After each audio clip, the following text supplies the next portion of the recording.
नमस्कार मित्रांनो, स्वागत आहे तुमचं आताच्या ब्रेकिंग न्यूजमध्ये. मित्रांनो, महाराष्ट्र कामगार कल्याण अधिनियम 1953 अंतर्गत मंडळाकडे नोंदीत झालेल्या कामगार आणि त्यांच्यावरती अवलंबून असलेल्या कुटुंबियांसाठी वाहन चालक प्रशिक्षण आर्थिक सहाय्यता योजना राज्य शासनानं सुरू केली. या योजनेचा लाभ घेण्यासाठी काही अटी आणि नियम असणार आहेत. या योजनेअंतर्गत ज्या कामगारांनी आणि कामगार कुटुंबीय सदस्यांनी शासनमान्य वाहन चालक प्रशिक्षण केंद्रांमध्ये प्रशिक्षण पूर्ण करून कायमस्वरूपीचा परवाना मिळवलेला असेल अशा कामगारास आणि कामगार कुटुंबीय सदस्यास कमाल 5,000 रुपयापर्यंतची आर्थिक मदत लाभ म्हणून देण्याची मंडळाची योजना आहे. मंडळाकडून सदरील योजना ही अटी शर्थींनुसार 27 ऑक्टोबर 2025 पासून सुरू करण्यात आली आहे. या योजनेच्या काही अटी आणि शर्थी आहेत, तर त्याही आपण जाणून घेऊयात. सर्वात पहिले म्हणजे यासाठी तुम्हाला www.publicmlb.in या संकेतस्थळावरती आवश्यक कागदपत्रांसह ऑनलाईन अर्ज तुम्हाला सादर करायचा आहे.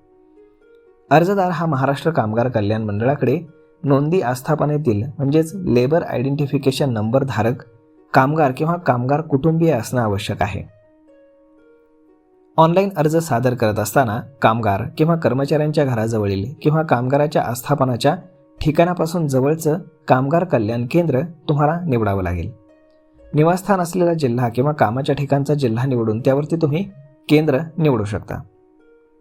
त्यानंतर शासन मान्यताप्राप्त वाहन चालक प्रशिक्षण देणाऱ्या संस्थेकडे प्रशिक्षण पूर्ण करणाऱ्या कामगार किंवा त्यांच्यावरती अवलंबून असलेल्या कुटुंबियांना 5,000 रुपये किंवा प्रत्यक्ष प्रशिक्षण शुल्क जे कमी असेल ते अर्थसहाय्य म्हणून मंजूर करण्यात येईल.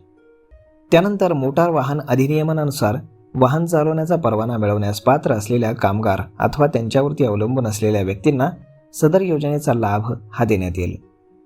ज्या कामगारांचं वार्षिक उत्पन्न हे कमाल 80,000 रुपये एवढं आहे अशा पात्र कामगार आणि अर्जासोबत त्यांचा जो काही उत्पन्नाचा दाखला आहे तो जोडणं अत्यंत आवश्यक आहे. सदर योजना ही केवळ 4 चाकी म्हणजेच LMV हलकं वाहन चालवण्याच्या प्रशिक्षणासाठी अनुज्ञेय राहणार आहे. त्यानंतर सदर योजनेच्या लाभासाठी पात्र प्रशिक्षणार्थी अर्ज करण्याच्या तारखेपासून मागच्या 1 वर्षात विहित प्रशिक्षण पूर्ण करून पक्का परवाना मिळवलेला असणं बंधनकारक राहणार आहे. तसेच अर्जासोबत या विहित कालावधीमधील संबंधित शासनमान्य वाहन चालक प्रशिक्षण संस्थेची प्रशिक्षण शुल्क अदा केल्याची पावती आणि पक्क्या परवान्याची साक्षांकित प्रत जोडणं अत्यंत आवश्यक आहे.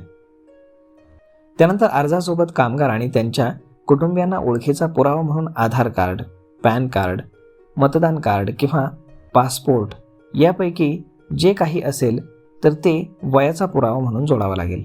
त्यानंतर शाळा सोडल्याचा दाखला, जन्माचा दाखला यापैकी एक प्रशिक्षणार्थी कामगार कुटुंबीय असल्यास त्याचा पुराव्याकरता कुटुंबाचं रेशन कार्ड जोडणं हे बंधनकारक आहे. सदर योजनेकरता शैक्षणिक पात्रता, वय आणि शारीरिक सक्षमता मोटार वाहन विभागानं वेळोवेळी निश्चित केलेल्या नियम आणि अटीनुसार राहणार आहे. 4 चाकी LMV हलकं वाहन चालवण्यासाठी मोटार वाहन विभागाने ठरवलेल्या न्यूनतम 18 वर्ष पूर्ण असल्याचा पुरावा देखील तुम्हाला त्यामध्ये जोडावा लागणार आहे. सदर योजनेचा लाभ कामगार आणि त्यांच्यावरती अवलंबून असलेल्या कामगार कुटुंबातील जास्तीत जास्त 2 सभासदांना घेता येईल. त्यानंतर दिव्यांग स्वरूपातील शारीरिक योग्यतेसंबंधी मोटार वाहन विभागानं परवानगी आणि पक्का परवाना दिलेल्या सभासदांना या योजनेचा लाभ घेता येईल.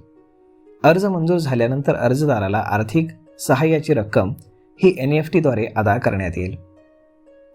साखर कारखाने बंद असलेल्या कालावधीमध्ये पगार न झाल्यास जून ऐवजी डिसेंबर महिन्याची निधी कपात ही ग्राह्य त्यामध्ये धरली जाईल, हे लक्षात असू द्या. तर मग मित्रांनो, अशासाठी या प्रकारच्या लोकांना शासन 5,000 रुपयांपर्यंतचं अनुदान 4 चाकी गाडी शिकण्यासाठी देणार आहे.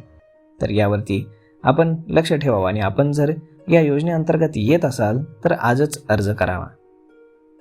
तर मग मित्रांनो, हा व्हिडिओ, ही माहिती तुम्हाला कशी वाटली हे तुम्ही आम्हाला कमेंट करून नक्कीच सांगा.